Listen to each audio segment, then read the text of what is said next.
Lecture matter, civil, দেওয়ানি প্রশ্নমালা, উত্তরমালা। বিজ্ঞ viva পরীক্ষার্থীরা ভাইবা বোর্ড অথবা ইন্টারভিউ বোর্ড যদি ইংলিশে প্রশ্ন করে তাহলে আপনারা ইংলিশে উত্তর দিবেন, আর যদি বাংলায় প্রশ্ন করে বাংলায় বিনয় ভদ্রতার সাথে উত্তর দিবেন, কখনো কোনো বেয়াদবি করবেন না। আজ আমাদের বিষয় হলো সিভিল ম্যাটার।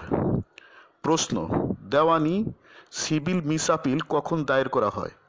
মাইলর্ড, মোকাম বিজ্ঞ সহকারী কমিশনার ভূমি রাজস্ব সার্কেল এ মিসকেস এর সংক্ষুব্ধ পক্ষ অতিরিক্ত জেলা প্রশাসক উন্নয়ন ও মানব সম্পদের আদালতে সিভিল দেওয়ানি মিস আপিল দায়ের করতে হয়।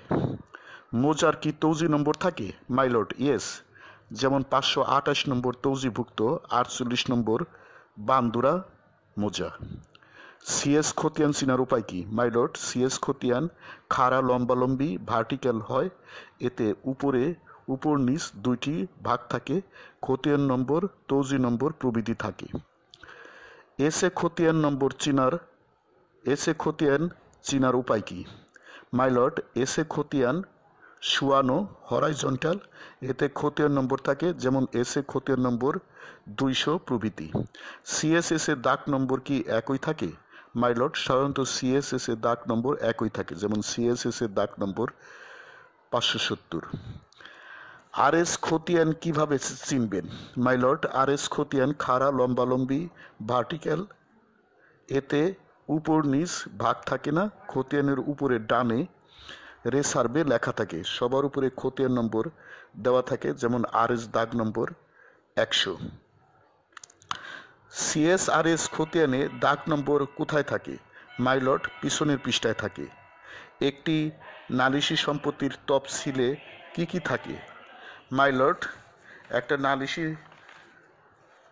সম্পত্তির তফসিলে নিম্নলিখিত বিষয় থাকে। তফসিল: জেলা ঢাকা, থানা নবাবগঞ্জ, মোজা বান্দ্রা স্থিত, সিএস খতিয়ান নম্বর এস এ খতিয়ান নম্বর সিএসএস এর দাগ নম্বর যাহার আরএস খতিয়ান নম্বর আরএস দাগ নম্বর রকম নাল, মোট সম্পত্তির পরিমাণ 20%, যাহার নালিশি সম্পত্তি, যাহার উত্তরে ব, দক্ষিণে রস্যই গং, পূর্বে সরেয়া, পশ্চিমে সরকারি রাস্তা।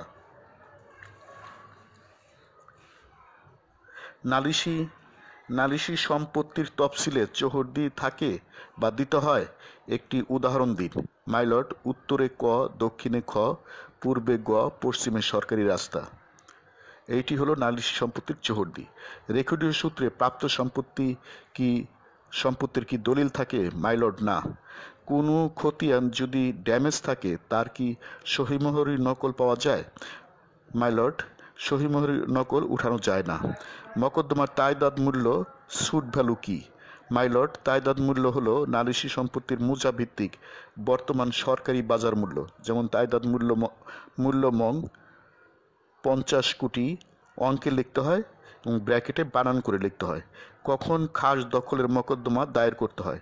মাইলর্ড, যখন দেখা যায় নালিশি সম্পত্তি জবরদখল করেছে বিবাদীরা, তখন বিবাদীদের উচ্ছেদ করার জন্য অ্যাড ভ্যালোরেম কোর্ট ফি, মূল্যানুপাতিক কোর্ট ফি বিশেষ নিয়মে হিসাব করে বাংলাদেশ ব্যাংকে চালানের মাধ্যমে জমা দিয়ে সেই চালান সহ মকদ্দমা দায়ের করতে হয়। অ্যাড ভ্যালোরেম কোর্ট ফি কি? My lord, ad valorem court fee হলো মূল্যানুপাতিক কোর্ট ফি। এটা হলো খাস দখলের মামলায় বিবাদীদের উচ্ছেদ করার জন্য বিশেষভাবে হিসাব করে বাংলাদেশ ব্যাংকের চালানের মাধ্যমে জমা দিয়ে ওই চালান দিয়ে এই খাস দখলের উচ্ছেদ মামলা করতে হয়। লেকচার সমাপ্ত।